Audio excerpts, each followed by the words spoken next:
Na tym etapie raczej każdy szanujący się fan gier komputerowych, czy nawet niedzielny gracz na pewno słyszał o silniku graficznym Unreal Engine. Pierwsza gra, która powstała na jego bazie, to tytuł z 1998 roku o nazwie, no cóż, Unreal. Wielu z nas pamięta później wydany Unreal Tournament, który był tak namiętnie ogrywany w polskich kawiarenkach internetowych. Przez wiele lat Unreal Engine napędzał gry, które tak wielu z nas pokochało. Na przełomie milenium ogrywaliśmy Deus Ex czy XCOM, a w kolejnych latach były to setki, ale to setki tytułów. Lista jest przeogromna. Batman, Borderlands, Bioshock, Hellblade, Sea of Thieves czy Mass Effect. Jednak czasy się zmieniają, rozwój technologiczny przy naprzód, dlatego Epic nieustannie pracuje nad kolejnymi wersjami silnika. Na najnowszym Unreal Engine 5 bazować będą największe i najbardziej oczekiwane gry. Chociażby tak jak kolejna odsłona Wiedźmina, nowy Stalker, Tomb Raider czy Dead Island. Materiał, który tu dzisiaj zobaczysz, nie będzie bazował na samych teoriach i czystych przypuszczeniach, a poprę go prawdziwymi benchmarkami i dokładnymi porównaniami tak, abyś i ty mógł zobaczyć na własne oczy, co najnowsze technologie tak realnie wnoszą do świata gier w oparciu o Fortnite, bowiem to ten dostał właśnie ogromną aktualizację i przeskoczył na najnowszą odsłonę Unreal Engine 5.1. I tak, zdaję sobie sprawę, że wielu z Was ma różne podejście do tej produkcji, jednak proszę Was tutaj o danie szansy, ponieważ materiał ten będzie skupiał się przede wszystkim na technologiach, które Unreal 5 wprowadza oraz tym, jaki mają one wpływ na wydajność, bo są to w końcu rzeczy, których doświadczysz też w innych kolejnych grach opartych na tym silniku. Jeżeli jesteś fanem Fortnite, to możliwe, że materiał ten Cię oczaruje i zachęci do wypróbowania nowych, dopiero co wprowadzonych technologii do świata gry. Lecz jeśli spróbowałeś tej produkcji w przeszłości i całkowicie Ci ona nie podpasowała, czy to ze względu na sposób rozgrywki, czy przez stylizowaną grafikę, to niewykluczone, że możesz się mocno zaskoczyć, bo owszem, wiele zmieniło się na lepsze i kilka najistotniejszych zmian również tu poruszę. Materiał ten przygotowałem na prośbę sklepu Computronic, Nvidia, a także Epic, do którego należy nie tylko Fortnite, ale oczywiście sam Unreal Engine. No i zostańcie do końca, bo będzie tam gdzieś zawartość dodatkowa. Z tej strony Paweł, a Ty oglądasz kanał Techmaniak HD. Zaczynajmy! W tym materiale przyjrzymy się największym technologicznym zmianom renderowania, które pojawiły się wraz z Unreal Engine 5. Dokładnie omówimy Nanite, które dba o wysoce szczegółową geometrię architektoniczną. Każdy łuk, płytka na podłodze dachówka, średniowieczna cegła, a nawet kamienny blok wyglądają teraz tak jak prawdziwe. Omówimy też technologię Lumen, która jest mniej obciążającym śledzeniem promieni, które, uwaga, od teraz włączysz na konsolach i kartach, na których wcześniej nie było nawet takiej opcji. Tak wygląda to przed aktualizacją silnika, a tak po. Widzisz, jak Lumen odbija ostre światło wpadające przez rozsunięte drzwi? Wnętrze komnaty jest delikatnie tym światłem wypełnione i powoli ono zanika im dalej od źródła światła. Jeszcze raz spójrz na to, co było kiedyś, a teraz, kiedyś i teraz.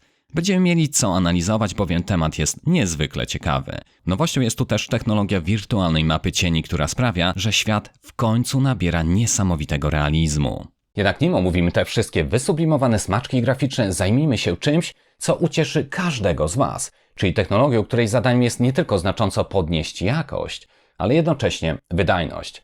Mowa o TSR. Skrót ten oznacza Temporal Super Resolution, które na polski zostało przetłumaczone jako superrozdzielczość czasowa. Jest to technologia anti-aliasingu, czyli wygładzania krawędzi połączona ze skalowaniem obrazu. TSR działa na podobnej zasadzie co FSR czy DLSS. Jeśli nie wiecie, czym są i te technologie, to w ogromnym skrócie wyjaśnię, że TSR pozwala wyrenderować obraz w niższej rozdzielczości, co oczywiście mocno odciąża układ graficzny, a dopiero później obraz ten poddawany jest zaawansowanym technikom upscalingu, czyli procesom, które mają sprawić, abyśmy my, finalni odbiorcy, nie mogli dostrzec różnicy gołym okiem. Takie to w zasadzie proste, czyli mniej pracy dla karty graficznej równa się większej ilości klatek, a my przy tym mamy otrzymać obraz niemal identyczny z natywnym lub nawet lepszy. Zresztą przyjrzyj się i powiedz, która z 5 technologii anti-aliasingu wygląda według Ciebie najlepiej. Jeśli potrzebujesz więcej czasu, zapauzuj materiał i pamiętaj, że na smartfonowej aplikacji możesz teraz wykonać nawet 8-krotne przybliżenie. Nie zapomnij tylko wymusić wyższej rozdzielczości materiału wideo, co oczywiście zachowa największą ilość szczegółów. Jeśli masz już swojego faworyta, to zdradzę, że numer 1 i 3 to ta nowa technologia TSR. Z tym, że pierwszy obraz jest na ustawieniach niskich, trzeci na epickich. Ostatni, 5, na pewno wygląda paskudnie, ale jest to obraz natywny, nie poddany żadnym technologiom wygładzania krawędzi, więc jest tu tak tylko dla formalności. Z kolei obraz drugi to FXAA, czyli forma antyaliasingu uważana do tej pory za wydajną i zapewniającą zadowalające rezultaty, ale czy na pewno?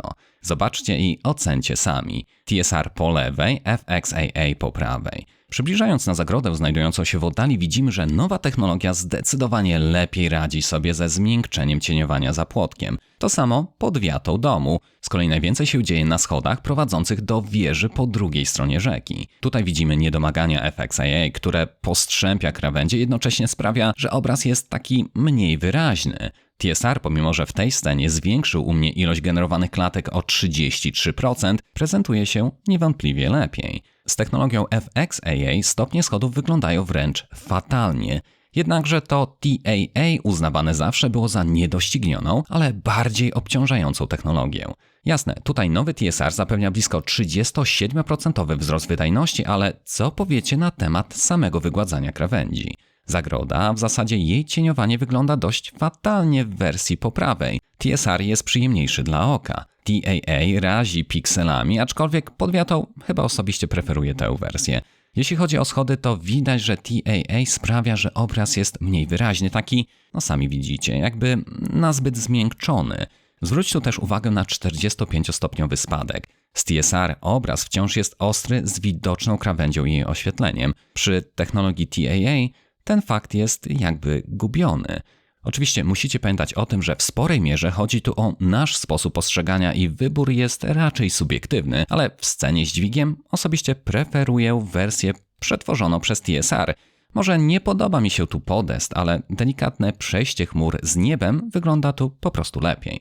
Z kolei nad dźwigiem możemy zauważyć jakiś dziwny artefakt i z TAA, owszem, wygląda on jak typowy artefakt, gdzie TSR sprawia wrażenie, jakby gdzieś tam w oddali znajdowała się mniejsza chmurka i nie razi to już tak bardzo. Wiele osób wciąż zadaje sobie pytanie, a po gwizdek mam włączać jakąkolwiek technologię antyaliasingu, skoro natywny obraz to natywny i taki przecież ma być. No, jeśli kiedykolwiek przyszło Ci to nawet na myśl, to spójrz, jak wygląda ten Twój natywny obraz. Szybkie spojrzenie na to, co pod wiatą, a tam strasznie nieprzyjemne piksele. Jakiekolwiek krawędzie wyglądają na postrzępione i jakby gra została włączona w 3-krotnie niższej rozdzielczości. Na schodach to już w ogóle można się przerazić. Owszem, obraz potraktowany technologią wygładzania krawędzi jest bardziej miękki od oryginału, ale te piksele widać nawet z daleka, a zmiękczenia niespecjalnie. Kadr z dźwigiem w ogóle woła o pomstę do nieba. Chmury też straszą, jednak najlepszy cyrk wychodzi dopiero wtedy, gdy gra jest w ruchu. To brutalne migotanie wokół poręczy czy chmur wytrąca z równowagi nawet po oddaleniu kamery. I w pewnych okolicznościach owszem, czasami damy radę zaakceptować gorszą jakość grafiki na rzecz chociażby wyższej wydajności, bowiem wygładzanie krawędzi, przynajmniej te dotychczasowe technologie, takie jak TAA czy FXAA, dodatkowo obciążają nasz system. Ale TSR, dzięki temu, że oprócz wygładzania podaje obraz też procesowi upscalingu, jest jednocześnie sporo wydajniejszy. Widzieliście już, jak ma się TSR epickie przy 66% skalowaniu w porównaniu z poprzednimi technologiami wygładzania. Nawet w takiej postaci te wygląda lepiej, a możemy z nim przecież wycisnąć ponad 35% klatek więcej.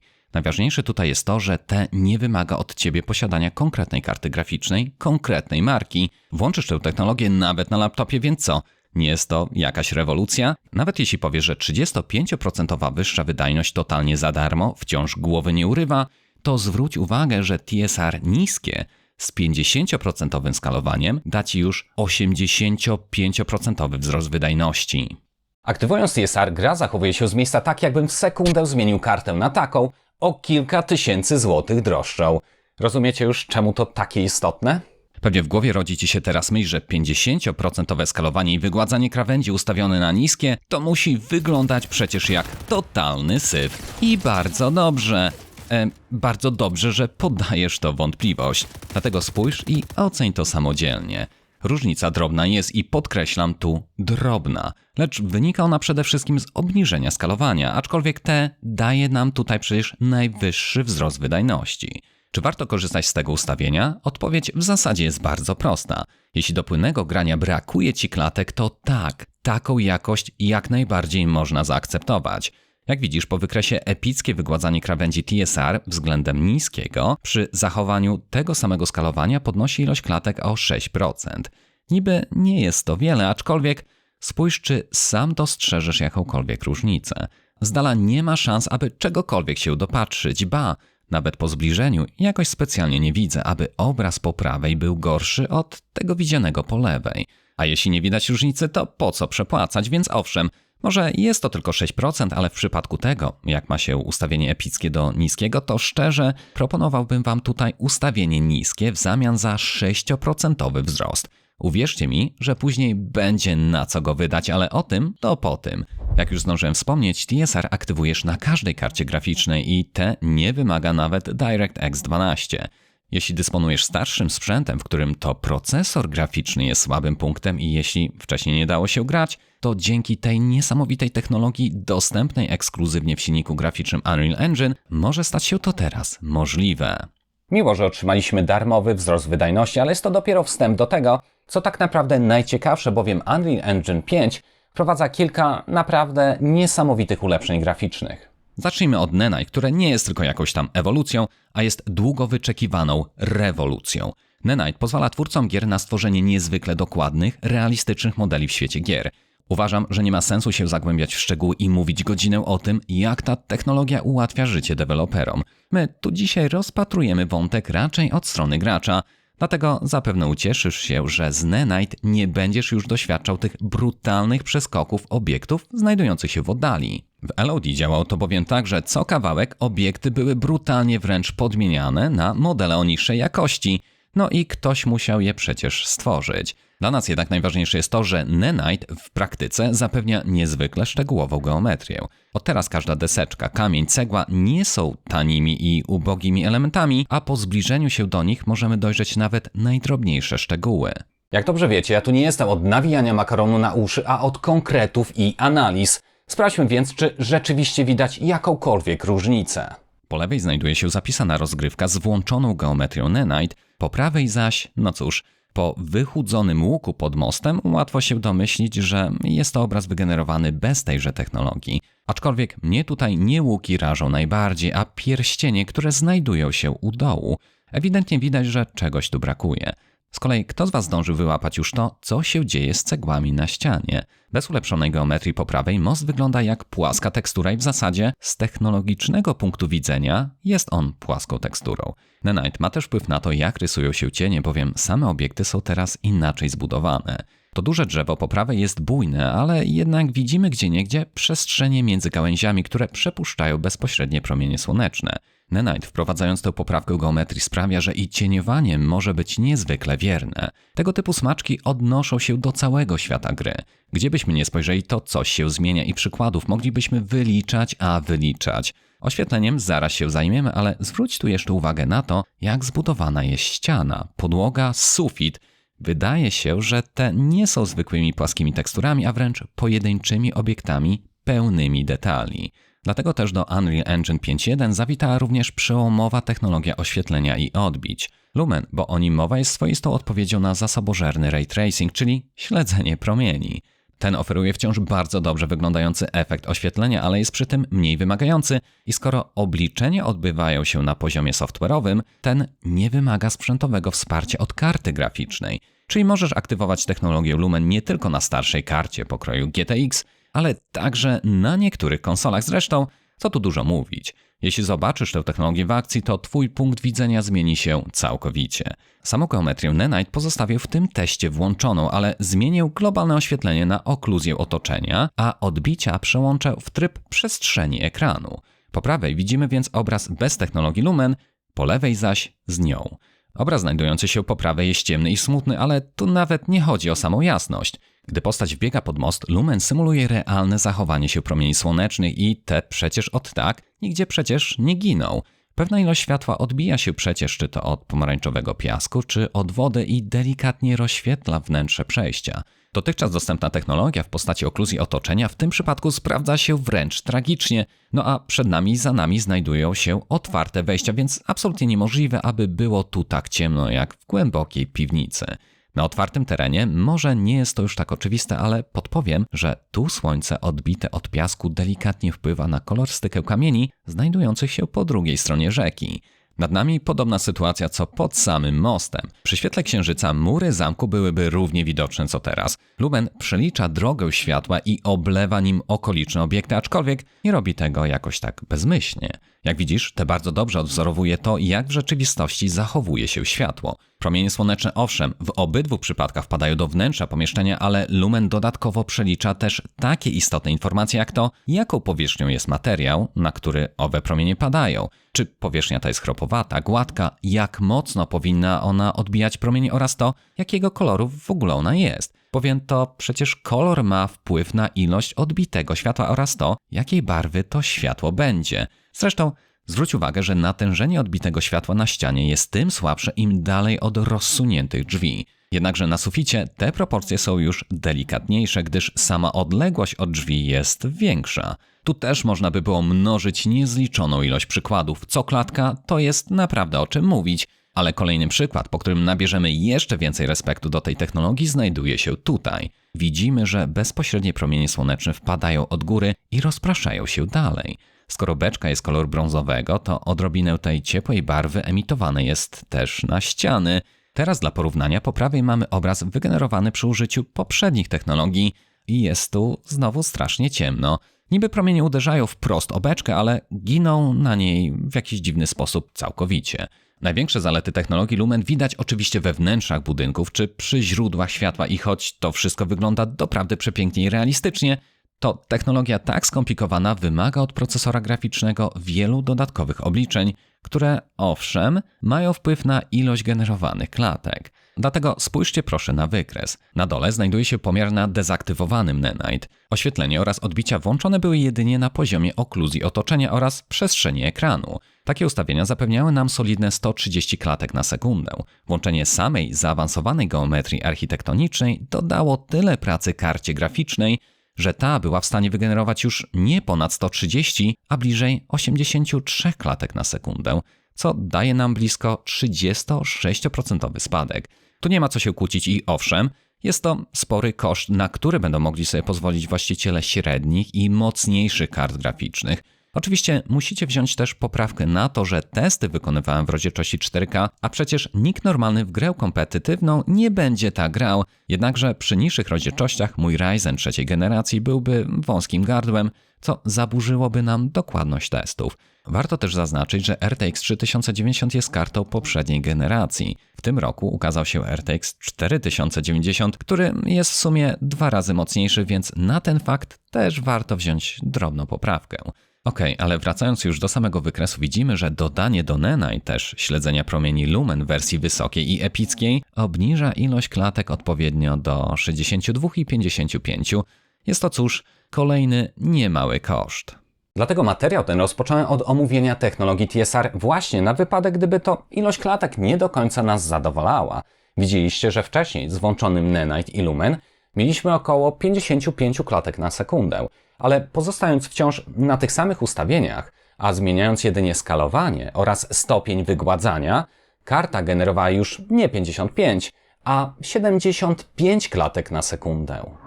A wiesz, w jaki sposób odzyskasz 10-15% dodatkowej wydajności? To proste. Owszem, włącz technologię Lumen, lecz nie na poziom epicki, a na poziom wysoki. Ten nie wymaga już tak dokładnych obliczeń drogi światła, a rezultat, przynajmniej jak na moje, jest wciąż zachwycający. Gdyby poziom epicki szedł w parze z 1% obniżenia wydajności, to jasne, byłoby warto. Ale oddać te 10 czy 15% to w mojej opinii i przynajmniej tak długo jak nie masz najmocniejszej karty na rynku, to zwyczajnie się nie opłaca. Sam grać będę na Lumen z ustawieniem wysokim, nie epickim i jest to już postanowione. Więc aby aktywować Nanite, w ustawieniach gry należy najpierw przełączyć tryb renderowania na DirectX 12. Po ponownym uruchomieniu pojawi się opcja włączenia trybu wirtualizowanej geometrii Nanite, a ta jest niezbędna do zmiany oświetlenia globalnego i odbić właśnie na oświetlenie Lumen.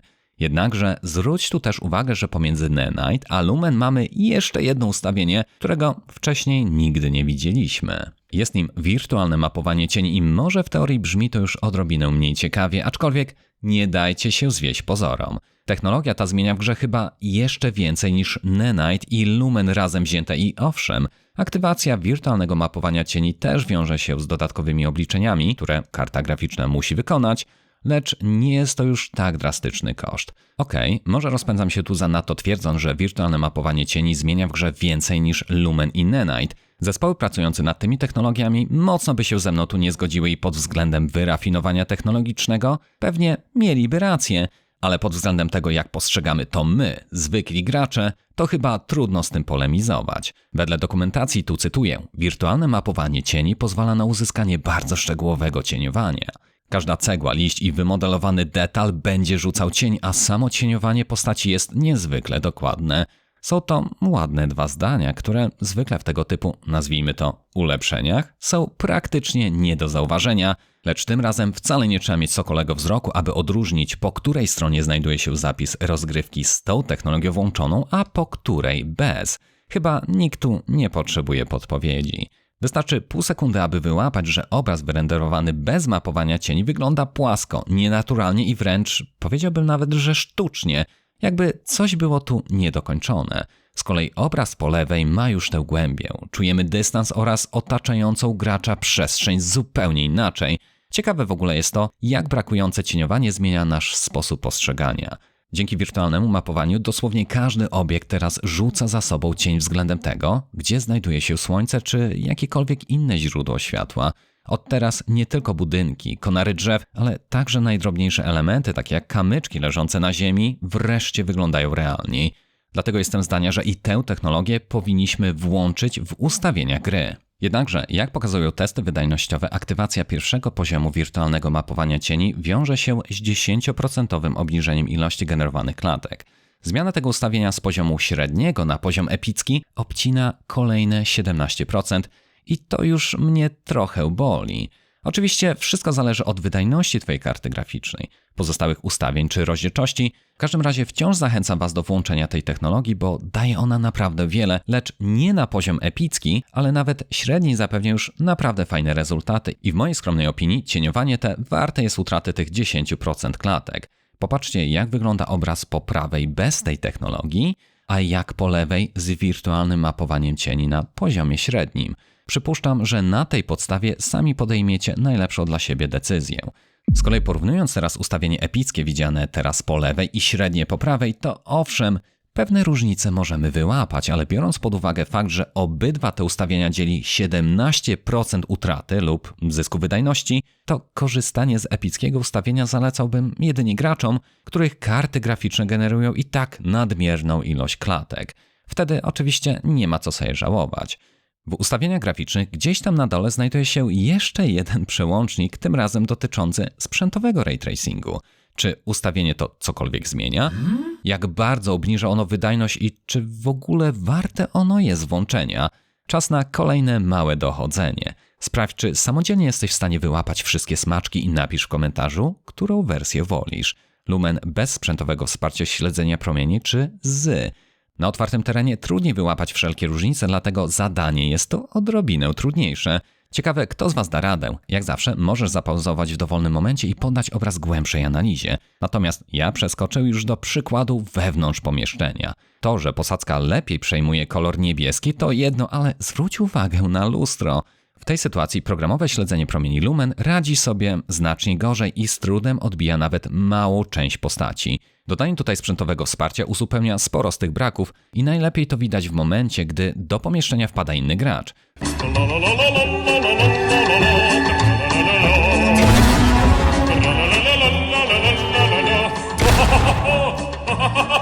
Sprzętowe śledzenie promieni ujawnia fakt, że ktoś za nami się pojawił, gdzie programowy Lumen ten dość istotny fakt całkowicie pomija. Jednak ray tracing przoduje nie tylko w odbiciach lustrzanych, ale jest też o wiele wierniejszy prawdy. Lumen ma też pewne problemy z przeciekami światła w miejscach, gdzie wcale żadnego światła być nie powinno. Doskonale to widać na tym przykładzie. Po zasunięciu się drzwi powinno być całkowicie ciemno. Tak ciemno jak na obrazie ze sprzętowym RT. Coś tu przecieka i widać to jeszcze bardziej podczas obrotu kamery. Takich przecieków nie ma zbyt wiele, ale jednak się zdarzają. Chociażby jak tutaj. Sam lumen rozświetla podłogę pod wanną zupełnie tak, jakby ta była częściowo przeźroczysta. Aktywacja sprzętowego ray tracingu naprawia ten problem i choć różnice są dość, powiedziałbym nawet kosmetyczne, to bez wątpienia dla wierniejszego śledzenia promieni warto włączyć tę funkcję. No dobrze, a ile to kosztuje, zapytasz? Odpowiem, że coś około 4%. Dużo, niedużo, zależy jak na to patrzeć. Okej, wiemy już naprawdę bardzo wiele, ale jakich ustawień powinniśmy się wtrzymać? Z TSR naprawdę warto korzystać. Jeśli brakuje nam klatek, to włączamy je w tryb niski z 50% skalowaniem. Te wciąż daje naprawdę bardzo fajny efekt, a podbija ilość klatek niemal dwukrotnie. Do tego oświetlenie lumen oraz wirtualne mapowanie cieni na poziom wysoki. Na takie ustawienia gra wciąż, przynajmniej w mojej opinii, wygląda naprawdę fantastycznie, a wydajność wcale na tym już tak mocno nie traci. Zresztą spójrzcie sami. Po lewej stronie widzicie rozgrywkę na ustawieniach maksymalnych, po prawej zaś tych, które bym Wam tutaj zalecał. W obydwu przypadkach pozostawiłem sprzętowe śledzenie promieni wyłączone, gdyż na Radeonach mogłoby ono drastycznie obniżyć wydajność. Moja rekomendacja tutaj odnosi się tylko do nowych technologii, które stały się dostępne wraz z przejściem Fortnite na Unreal Engine 5.1. Wszystkie pomniejsze ustawienia pozostawiłem na poziom epicki, więc jeśli chcecie, zawsze jest jeszcze z czego zrezygnować. Okej, ale jak się gra na takich ustawieniach? W zasadzie bardzo przyjemnie i wcale nie mówię tutaj tego jako zagorzały fan produkcji, bo chociaż kiedyś próbowałem kilka razy zagrać Fortnite, to ten mnie absolutnie nie porwał. Już nawet nie chodzi o cukierkową oprawę graficzną, czy o to, że ludzie tam tańczą. No trochę nie moja bajka. To, co mnie najbardziej przytłaczało, to te całe obudowywanie się fortami. Ja rozumiem, że jest to mechanika, z której niektórzy korzystają i owszem, niby świetną sprawą jest móc skorzystać ze strategii zamknięcia przeciwnika w pułapce 4 ścian w celu jego likwidacji, czy będąc na otwartej przestrzeni móc się ochronić świeżo postawioną ścianką. Są to ciekawe strategie, które bez wątpienia urozmaicają rozgrywkę i sprawiają, że nic nie jest już takie oczywiste. Kreatywność gracza słabszego może tu zwyciężyć nawet z doświadczeniem i celnością świetnego playera FPS-ów. No i właśnie mój problem polegał na tym, że totalnie nie ogarniałem mechaniki budowania i co gorsze, ogarniać wcale nigdy nie chciałem. Przypuszczam, że spory procent z Was odbił się od tej produkcji właśnie z tego powodu. Jednak całe szczęście w końcu pojawił się pełnoprawny tryb Battle Royale bez budowania. Jeśli masz doświadczenie w jakichkolwiek strzelankach, to teraz bez trudu się tu odnajdziesz. Tym bardziej, że zmianom uległo też wiele pomniejszych elementów. Nowa mapa podzielona jest na rejon zalesiony, oblodzony i taki, w którym odnajdziemy średniowieczny zamek pełen różnych tajemnic i zakamarków. Z tego względu dodano też kilka nowych, średniowiecznych, ale wciąż futurystycznych broni. Chociażby karabin strzelający wybuchającymi ostrzami jest całkiem dopasiony, o ile umie się trafić. Do gry doszły też rozszerzenia rzeczywistości. Warto, abyście i im się przyjrzeli, bo te potrafią dać sporą przewagę. Pojawiły się też motory crossowe, głośne i słyszalne z daleka, ale za to szybkie i to nawet z dala od drogi utwardzonej. One same potrafią dać sporo frajdy w grze. Jednak co by nie było, to najwięcej zabawy miałem w trybie wspólnego grania ze znajomym. Możesz grać w duecie, w 3 czy nawet w 4 osoby w zespole. W ten sposób nawet ktoś taki jak ja, czyli z zerowym skillem, mógł cieszyć się ze zwycięstwa. Zasłużonego czy nie, to już trochę mniej istotne. Lecz jeśli nie masz ochoty z nikim rywalizować, a tylko chcesz spokojnie spędzić czas oraz się zrelaksować, to włącz tryb kreatywny. Twoje budowle, twoje zasady i twoja przestrzeń. W sumie nie mała, bo do dyspozycji dostajesz całą wyspę dla siebie lub nawet kilka wysp. Możesz tu zaprosić przyjaciół i wraz z nimi wspólnie spędzać czas na wyspie. Więc jak już wiesz, Fortnite na nowym silniku graficznym Unreal Engine 5.1 wprowadza kilka niesamowitych technologii i to nie tylko dla samego Fortnite, ale dla całej branży gier komputerowych. Dzięki tym dodatkowym technologiom praca przy produkcji gier staje się od teraz o wiele łatwiejsza i efektywniejsza. Nanite, Lumen, a także wirtualna mapa cieni są ogromnym przełomem w dziedzinie tworzenia grafiki, coraz bardziej zbliżają nas do ideału. Niestety, jak widzieliście po przeprowadzonych testach, aktywacja tych technologii dokłada mnóstwo pracy procesorowi graficznemu, co idzie w parze z obniżoną ilością generowanych klatek na sekundę. A jak wszyscy dobrze wiemy, frames win games, czyli z większą ilością klatek łatwiej wygrać, zwłaszcza w grach kompetytywnych, gdzie szybkość zauważenia przeciwnika oraz reakcji jest przecież najważniejsza. I choć Fortnite owszem, możesz bezstresowo budować pałac swoich marzeń, to jest to przede wszystkim gra Battle Royale i nieważne czy grasz w wersję z, czy bez budowania, to mocniejsza karta graficzna oraz monitor zdolny do wyświetlania większej ilości klatek zapewni Ci nie tylko przyjemniejsze doznania z gry, ale skróci też czas reakcji, co pośrednio przyczyni się też do Twoich sukcesów na polu walki. 60Hz, czyli taki zwykły monitor jest ok do pracy z tekstem czy do oglądania YouTube, ale grać na tym jest naprawdę niezwykle trudno, zwłaszcza jeśli zakosztujesz już ekranu 120, 144 czy 360 Hz. Na szybkiej matrycy każdy ruch, obrót, przyciśnięcie spustu czy przebiegający wróg łatwiej będzie zauważalny, co daje Ci szansę na przejęcie prowadzenia. Dlatego warto sprawdzić sklep Computronic oraz to, jakie obecnie są tam promocje na gamingowe laptopy, monitory z G-Sync oraz karty graficzne Nvidia GeForce. Jako że dostępna jest już nowa seria RTX 4000, to ceny poprzednich modeli stały się dużo bardziej atrakcyjne. Link do akcji promocyjnej odnajdziesz w opisie. A jeśli budżet nie może Ci pozwolić jeszcze na zmianę karty czy monitora, to pamiętaj, że mając kartę GeForce w ustawieniach gry możesz aktywować funkcję o nazwie Nvidia Reflex, która znacząco skraca opóźnienia systemowe, a sam fakt, że funkcja ta dostępna jest dla wszystkich kart od serii 900, która swoją drogą weszła na rynek w 2015 roku, dowodzi, że Nvidia troszczy się też o posiadaczy starszych kart. Tryb niskiego opóźnienia Reflex aktywujesz w ustawieniach gry. Jeśli chcesz dowiedzieć się więcej na temat tej technologii oraz o tym, jak ona działa i jak potrafi skrócić opóźnienia systemowe, to w opisie zostawię dla Ciebie link do pełnego materiału. Jeśli wciąż brakuje Ci klatek, to ogromnie zachęcam do zobaczenia mojego materiału poświęconego regeneracji wysłużonej karty graficznej. Operacja wymiany starej pasty termoprzewodzącej, oczyszczenie radiatorów i wymiana padów potrafi obniżyć temperaturę czasem nawet o 30 stopni, co nie tylko sprawi, że ta będzie kilkukrotnie cichsza, ale stanie się też wydajniejsza. No chyba, że masz już nową kartę, to mój następny materiał będzie dotyczył undervoltingu, więc aby go nie przegapić, koniecznie zasubskrybuj kanał z dzwoneczkiem i zaglądaj na stronę www.techmaniachd.pl. Trzymajcie się. Hej!